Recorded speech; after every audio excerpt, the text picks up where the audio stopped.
All right, hey everybody, Daniel here. Thanks for joining me today. So this video, we're gonna look at all the things that I like to do throughout my day, right? Not like cooking breakfast or drinking coffee. I love doing those things, but these are particular movements that I will come back to from morning until the evening. And it's really nice to do in between those periods of long sits. So if you're stuck at a desk or you're at the computer getting work done and you wanted to give yourself a little movement break, this is stuff that you can do really at any point during the day. It's nice to do before practice, but you could do it right as its own little movement practice throughout. So if you need that extra little bit during your day, this is great. So first thing you got to do, get up and away from the desk and stand on up. So as you stand on up, you're going to do a whole bunch of movement through all of the joints of the body. So it's kind of like those joint rotations that we've done in other videos, but it's a little bit more nuanced, probably a little bit more labor intensive. But we start very similarly, rolling through the head and the neck. And if you've been hunched over, probably going slower is better for right now. And then go the other way. Chin to chest, ear to shoulder, head to back, ear to shoulder. All right, and then as you come to center, rolling through the shoulders. And if there's other movements that you'd like to take as you move these particular areas, absolutely, I always recommend that. And then go the other way. And then taking it into a little bit of a crisscross. Just easy momentum.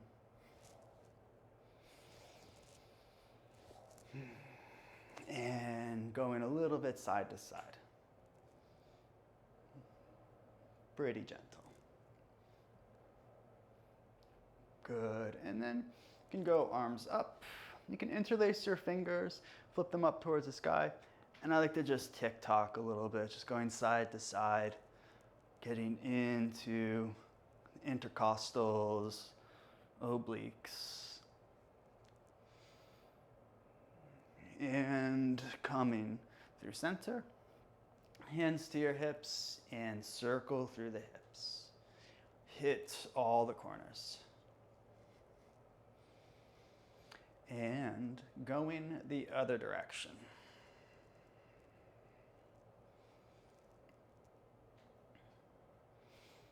Good. And then getting into the legs. So for this, you can always put ankle weights around your ankles should you want a little bit more resistance. I'll usually put on the ankle weights for when I do this the second or third time during the day. And it can also be nice to have a platform to put your leg up on, just to make the movement a little bit more specified and more towards the end range of that active flexibility. But just starting from the floor is a great place to begin. And I start with my right leg, point your right toes, try and keep the leg straight. I'm just going to start to lift your right leg up and down. You can do 5 to begin and then start to make your way up from there. When you hit the last one, I like to hold it at the top and then just take easy little pulses. And then done. That leg, moving on to the other one. Left leg, point left toes, and all the way down, all the way up. About 5 times to start. Remember, you can begin to add on as you get a little bit more accustomed to it. The last one, keep your leg lifted, little tiny pulses, trying to get a little bit higher. Good. And then going back to the right leg, point right toes. Keep the right leg as straight as you can. It's going to be very glute and hamstring intensive. And you can bring hands to hips. You could also bring arms up above you and start to lift your right leg up and down. We'll do about 5 times again. And then keep the leg up, little pulses. 3, 2, 1. Okay, other leg. Left leg back, hands can be up, hands can be at your hips, hands can also be resting on something, give you a little bit more stability. About 5. And then keep the leg lifted, little pulses. 2, 1. All right. And then going back to the right. It's going to be right leg, keep it straight, and right leg out to the right. You can rotate your leg up at the top and then come back in. Rotate up and then come back in. You could also just keep the toes pointing forward. That's fine as well. Like to add that extra little bit of rotation into the mix. And again, 5. When you get to the 5th one, keep the leg lifted, little pulses. 3, 2, 1. Right leg down. Left leg's turn, no surprises. Left leg rotate up at the top. And about 5 again, or whatever feels like 5 to you. And then keep the leg lifted, little pulses. 3, 2, 1. Okay. And then from there, a nice forward fold. You can bend your knees. And I like alternating between right and left. And eventually letting the head hang.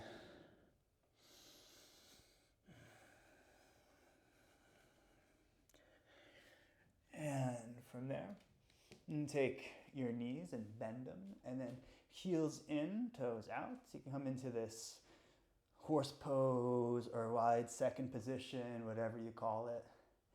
And I like to add in a little bit of movement.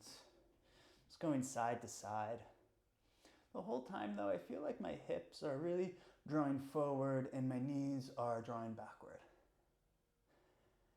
And then from there, start to slowly stand on up. And then coming on down to the floor. And so if you just like all that standing stuff, the standing stuff is good just to do on its own. If you have the time to go to the floor, right, you do a little bit more.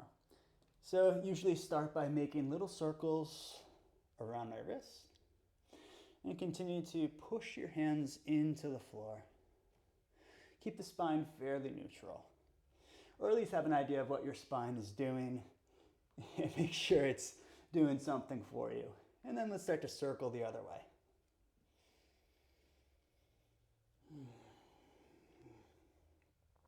Good. And then eventually, pause with your shoulders over your hands.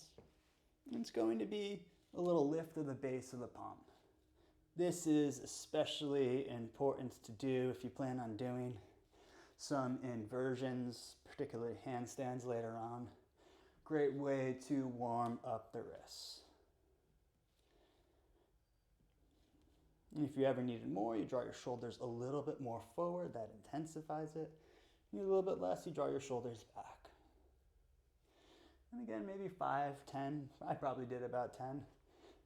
And then come into some cat-cows. So that could be up and down, side to side. Really, it's your choice.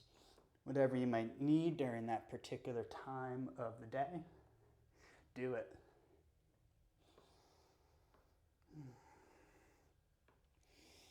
And then from there, hands come forward. I start to come into a puppy, and then I pounce out of it. And then back into the puppy, and then pounce out. And then back in, and then pounce out. And then coming into the puppy and staying. You could also do this puppy at the wall. And so you could do it standing and bring your hands up the wall.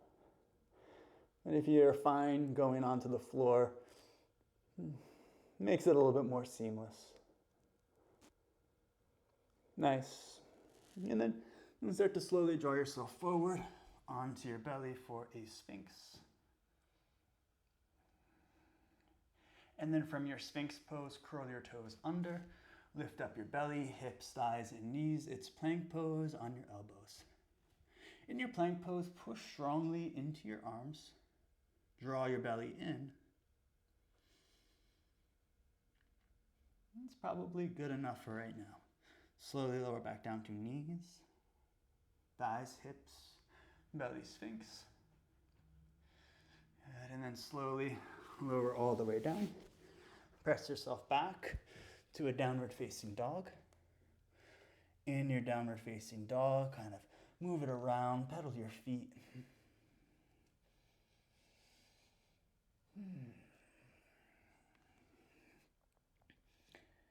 And from there, walk your hands to your feet or your feet to your hands. And then slowly start to draw yourself up. Kind of shake it out, shake it loose. And that's that. Right? Not a whole lot of time needed. Right? You just can modify as well. So you could add some things in, take some things away, just to kind of meet yourself wherever you are. But it's a great way to get your body moving in all those directions, especially if you plan on doing a bigger practice later on. It can be nice to just have a little bit of movement throughout the day before that.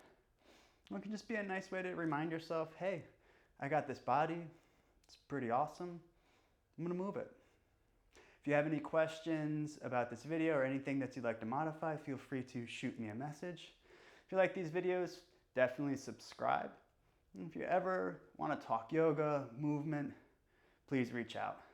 You can find my social media and email right there. Otherwise, hope you have a fantastic day. Hope you get to move around a whole lot in a way that makes you feel really great. And outside of that, I'll see you soon. Thanks.